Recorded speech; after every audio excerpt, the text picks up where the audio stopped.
नमस्कार। चित्तौड़गढ़ एवं जिले भर में बुधवार को गुरु पूर्णिमा का पर्व विभिन्न आयोजन के साथ मनाया गया।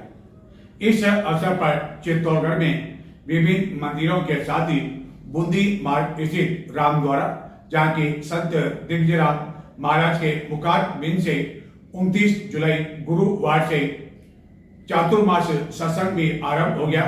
वह श्रद्धालुओं के आने का सिलसिला तड़के से ही प्रारंभ हो गया।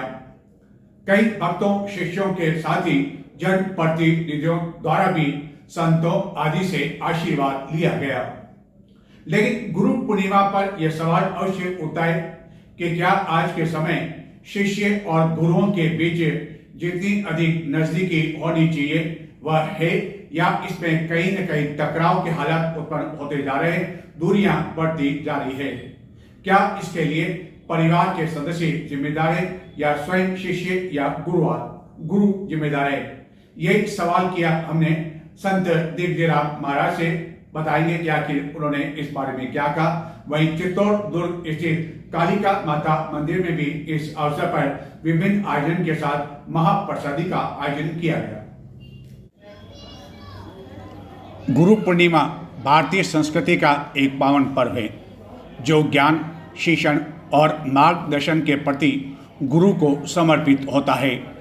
यह दिवस गुरु शिष्य परंपरा को सम्मान देने और अपने जीवन में गुरु के योगदान को याद करने का उत्तम अवसर होता है। गुरु पूर्णिमा के अवसर पर चित्तौड़गढ़ में बूंदी मार्ग स्थित रामद्वारा में सवेरे से ही दूर दराज क्षेत्रों से कई भक्तों के आने का सिलसिला आरंभ हो गया, जहाँ की संत दिग्विजयराम महाराज के मुखार बिंद से चातुर्मास सत्संग की शुरुआत भी हो गई। आगामी 4 माह तक चलने वाले इस चातुर्मास के दौरान विभिन्न कार्यक्रम आयोजित किए जाएंगे। गुरु पूर्णिमा के अवसर पर बड़ी संख्या में ग्रामीण क्षेत्रों से भी भक्तजन यहाँ पहुँचे एवं संत दिग्विजय महाराज का आशीर्वाद लिया। इसी तरह अन्य स्थानों पर भी गुरु पूर्णिमा पर दिन भर शिष्यों के आने का सिलसिला बना रहा। आज के समय यदि हम गुरु और शिष्य की बात करें तो कहीं न कहीं आखिरकार दूरियां होती जा रही है। एक समय वह था जबकि गुरु अपने शिष्य के प्रति और शिष्य अपने गुरु के प्रति पूरी तरह से समर्पित रहता था, लेकिन समर्पण की भावना में जहां एक और कहीं न कहीं दूरियां आई है, वहीं खटास की स्थिति भी उत्पन्न हुई है। केवल एक दिन गुरु पूर्णिमा मनाकर कई शिष्य यह मान लेते हैं कि उन्होंने अपने गुरुओं को सम्मान दे दिया है, आदर दे दिया है, जबकि गुरु शिष्य के बीच एक ऐसा रिश्ता है जो कि हर समय अटूट रहना चाहिए, क्योंकि गुरु की वजह से ही कई शिष्य ऊंचाइयों तक पहुंचते हैं। इसी तरह चित्तौड़गढ़ स्थित प्रसिद्ध कालिका माता मंदिर में भी सवेरे से ही भक्तों के आने का सिलसिला बना रहा। बड़ी संख्या में यहाँ भी भक्तों द्वारा संत रामनारायणपुरी का आशीर्वाद लिया गया। इस अवसर पर यहाँ महाप्रसादी का आयोजन भी किया गया, जिसमें बड़ी संख्या में लोग मौजूद थे। कालिका माता मंदिर में भी मैं रामनारायणपुरी का आशीर्वाद लेने के लिए दूर दराज क्षेत्रों से भी कई भक्तजन पहुँचे एवं कई शिष्यों ने अपने सामर्थ्य के अनुसार उन्हें दक्षिणा भी भेंट की एवं उन्होंने भी अपने शिष्यों को आशीर्वाद प्रदान किया। जनप्रतिनिधियों के साथ ही अन्य कई जनों ने इस अवसर पर उनका आशीर्वाद लिया। सवेरे से ही यहाँ भक्तों के आने का सिलसिला आरंभ हो गया एवं साय तक इसी तरह की स्थिति बनी रही, जिसके कारण कालिका माता मंदिर में दर्शन करने वाले श्रद्धालुओं की संख्या भी काफ़ी अधिक रही एवं दिन भर रहकर यहाँ दर्शन करने के लिए कतार लगती रही। कई पर्यटक जो कि दुर्ग भ्रमण करने के लिए आए थे, वह जब कालिका माता मंदिर में दर्शन करने के लिए पहुँचे तो उन्हें पता चला कि गुरु पूर्णिमा पर इस तरह का आयोजन यहाँ कालिका माता मंदिर में होता है, जिसके बाद उन्होंने भी संत का आशीर्वाद लिया और महाप्रसादी के आयोजन में भी शामिल हुए। कुछ विदेशी पर्यटकों के लिए अपने आप में गुरु पूर्णिमा का पर्व एक किसी कौतूहल की तरह था, जिसके बारे में वह कई लोगों से जानकारी लेने में लगे रहे। यहाँ आयोजित महाप्रसादी के लिए विशाल पैमाने पर कई तरह के इंतजाम किए गए थे, जिसके कारण बड़ी संख्या में भक्तों के आने के बावजूद किसी तरह की कोई आपाधापी की स्थिति देखने को नहीं मिली एवं श्रद्धालुओं ने बिना किसी आपाधापी के इस महाप्रसादी में भाग लिया।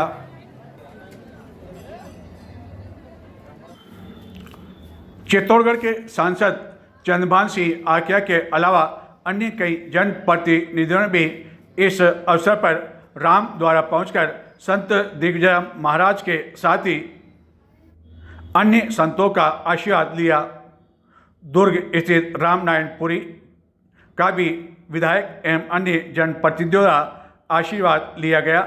महंत चंद भारती महाराज के साथ ही विनोद यति महाराज से भी उनके उपासना जाकर आशीर्वाद लिया एवं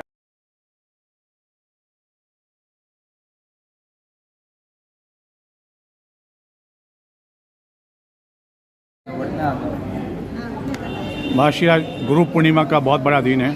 क्या संदेश देना चाहेंगे आप चित्तौड़ दर्शन के माध्यम से अपने शिष्यों को जो कि यहाँ किसी कारणवश नहीं आ पाए? राम राम।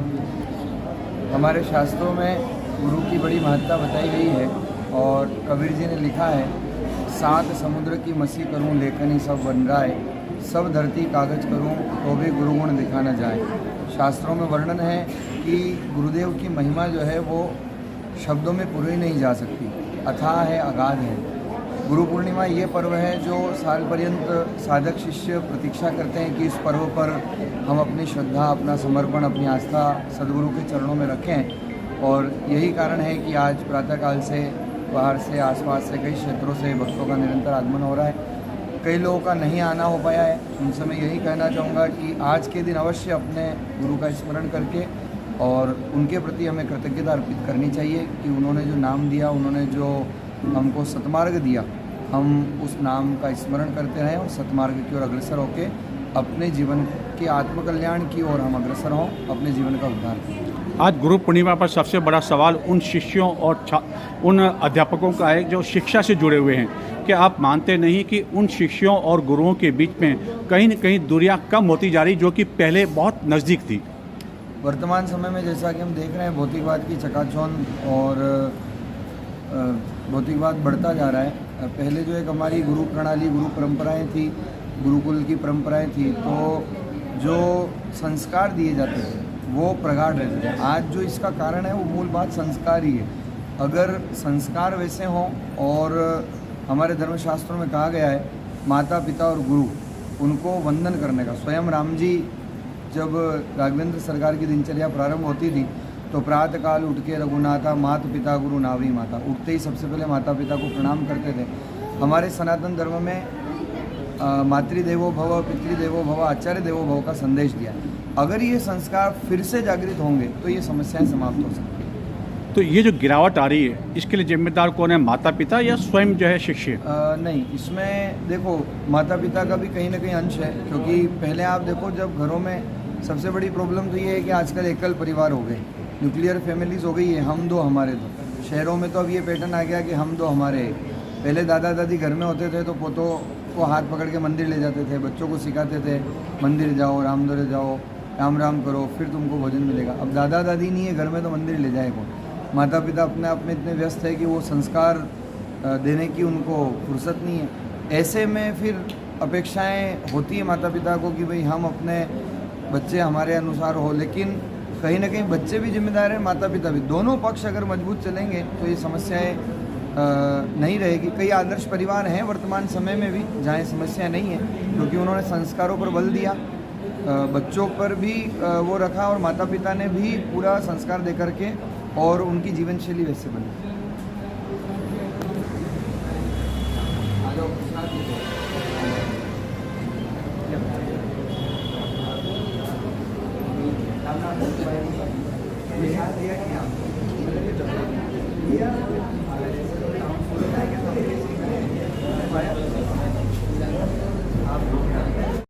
चित्तौड़गढ़ नगर के मध्य से बहकर गुजरती है गंभीरी नदी, जिसे चित्तौड़गढ़ की गंगा नदी भी कहा जाता है।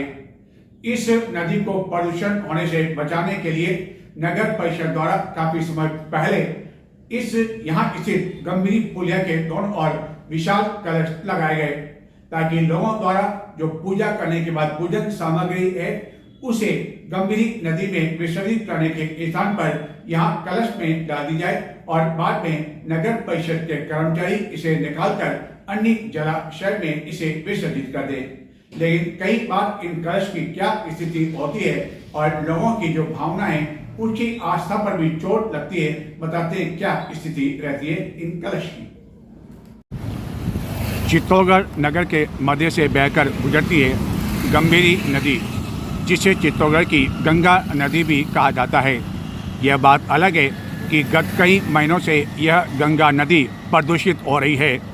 सफाई के नाम पर नगर परिषद चित्तौड़गढ़ द्वारा एक बड़ी राशि इस पर खर्च करने के बावजूद नदी अब तक प्रदूषित है और यह नदी प्रदूषित होने के बावजूद कई लोगों का यह प्रयास रहता है कि उनके द्वारा जो पूजा सामग्री है वह इस नदी में डाली नहीं जाए, जिसके लिए काफ़ी समय पहले नगर परिषद की ओर से जो यहाँ पर गंभीरी पुलिया स्थित है वहाँ पर इस तरह के कलश लगाए गए दोनों ओर, ताकि लोग जो पूजन सामग्री अपने घर पर जो पूजा करते हैं इसके बाद जो पूजन सामग्री है वह इस नदी में नहीं डालें, क्योंकि अधिकांश लोगों का यह मत रहता है कि जो पूजन सामग्री जो बाद में पूजा के बाद होती है उसे यूं ही कचरे में नहीं फेंका जाना चाहिए, बल्कि पानी में प्रवाहित किया जाना चाहिए। और इसी दृष्टि से इस गंभीरी पुलिया के दोनों ओर इस तरह के कलश लगा दिए गए, ताकि लोग जो है ये जो पूजन सामग्री है इसी कलश के अंदर डालें। लेकिन हालत ये है कि गत कई दिनों से यह कलश जो है टूटे हुए हैं, जिसके कारण इसकी जो पूजन सामग्री है वह सड़क पर यूं ही और इसके आस पास बिखरती रहती है। लेकिन इसके बावजूद जिम्मेदार अधिकारी और नगर परिषद इस ओर ध्यान नहीं दे रहा है। सवाल यह है कि क्या ये जो पूजन सामग्री है इसका अपमान नहीं है कि इस तरह लोग बड़ी श्रद्धा के साथ यहाँ आते हैं और इस उम्मीद के साथ आते हैं कि जब वह इस कलश में पूजा सामग्री डालेंगे तो उसे अन्य किसी जलाशय में पूरे भक्ति के साथ प्रवाहित कर दिया जाएगा। अब ये बात अलग है कि यहाँ से जब ये संबंधित कर्मचारी जो पूजन सामग्री लोगों द्वारा डाली जाती है उसके बाद कहाँ इसे प्रवाहित करते हैं यह जानकारी किसी को नहीं है। लेकिन हालत यह है कि कलश बड़ा होने की वजह से एवं कई समय से इसे खाली नहीं किया जाने की वजह से माता की चुनरी की बात की जाए या अन्य जो पूजा सामग्री की बात की जाए जो कि पूजा के रूप में उपयोग में लाई जा चुकी है, लेकिन सम्मान इसका वही बना हुआ है, वह जहाँ तक बिखरी हुई है और हवा के साथ यह उड़ती भी जा रही है। निश्चित रूप से यह भक्तों के साथ एक तरह से अनादरण कहा जा सकता है, लेकिन इसके बावजूद इस ओर ध्यान देने वाला नहीं है, इसकी चिंता करने वाला कोई नहीं है।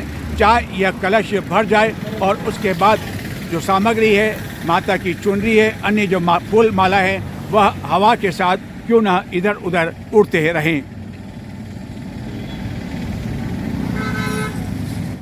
चित्तौड़गढ़ नगर के प्रताप नगर एवं सैती के कई क्षेत्रों में 30 जुलाई गुरुवार को विद्युत सप्लाई प्रातः 8 से दोपहर 1 बजे तक बंद रहेगी। नजर डालते हैं कुछ और समाचारों की ओर, लेकिन संक्षिप्त में देखते रहें चित्तौड़ दर्शन। इंडियन कांग्रेस रिवॉल्यूशन की ओर से संतोष कामर को चित्तौड़गढ़ महिला जिलाध्यक्ष नियुक्त किया गया।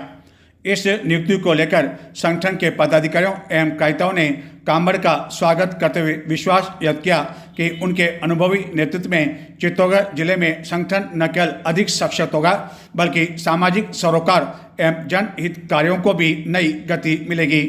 नवनियुक्त जिलाध्यक्ष ने इसके लिए संगठन का आभार व्यक्त करते हुए कहा कि संगठन की विचारधारा को जन जन तक पहुंचाने एवं आम जन की समस्याओं के निराकरण के लिए कदम उठाए जाएंगे। चित्तौड़गढ़ के चंदेरिया क्षेत्र में निवास करने वाली दिशा प्रजापति पुत्री विनोद पानखानिया ने बहरौर अलवर में आयोजित 14वें CBSE क्लस्टर एथलेटिक्स टूर्नामेंट में अंडर 17 छात्रा वर्ग में 400 मीटर में स्वर्ण पदक जीता। उन्होंने 200 मीटर दौड़ में भी भाग लिया, जो कि पूर्व में भी अन्य कई प्रतियोगिता में भाग ले चुकी है एवं बास्केटबॉल की भी अच्छी खिलाड़ी है। महिला सुरक्षा संकल्प अभियान के अंतर्गत चित्तौड़गढ़ जिले में बुधवार को महिला सुरक्षा एवं जन जागरूकता को लेकर विभिन्न कार्यक्रम आयोजित किए गए। अभियान के तहत पुलिस लाइन में जिला पुलिस अधीक्षक धर्मेंद्र सिंह द्वारा कालिका पेट्रोलिंग यूनिट एवं जिले की समस्त महिला पुलिसकर्मियों के साथ संवाद कार्यक्रम आयोजित किया गया। इस अवसर पर उन्होंने पुलिसकर्मियों से सार्वजनिक स्थलों पर महिलाओं एवं बालिकाओं की सुरक्षा, छेड़छाड़, स्कॉटिंग तथा महिलाओं के विरुद्ध होने वाले अपराधों की रोकथाम के संबंध में विस्तार से चर्चा की। उन्होंने इस दौरान महिला पुलिसकर्मियों से फील्ड में आने वाली चुनौतियों एवं अनुभवों की जानकारी भी ली।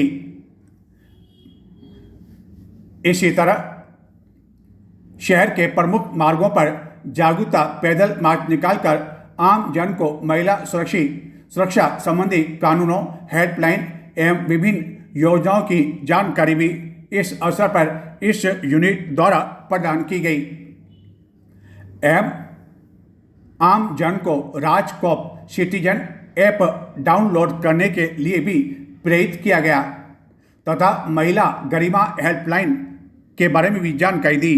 तो ये थे आज के समाचार। नमस्कार।